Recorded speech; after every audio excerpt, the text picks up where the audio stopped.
हे प्रिय हिजोका युवा पलहरू साटेर साटिन्छ र हे प्रिय हिजोका युवा पलहरू साटेर साटिन्छ र कालो पोती ललाटमा उमेर यो ढाँटेर ढाँटिन्छ र कालो पोती ललाटमा उमेर यो ढाँटेर ढाँटिन्छ र आँखा चार भए तालु झरी गए आँखा चार भए तालु झरी गए यो केस बाटिन्छ र कालो पोती ललाटमा उमेर यो ढाँटेर ढाँटिन्छ र।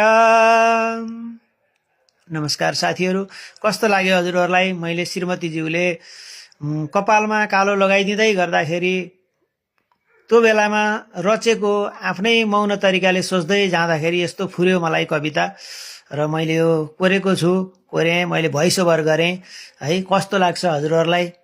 प्रतिक्रिया दिनुहोला।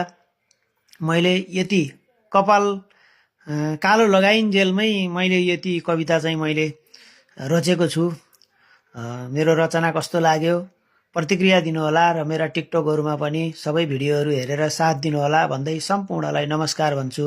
हस्, नमस्ते।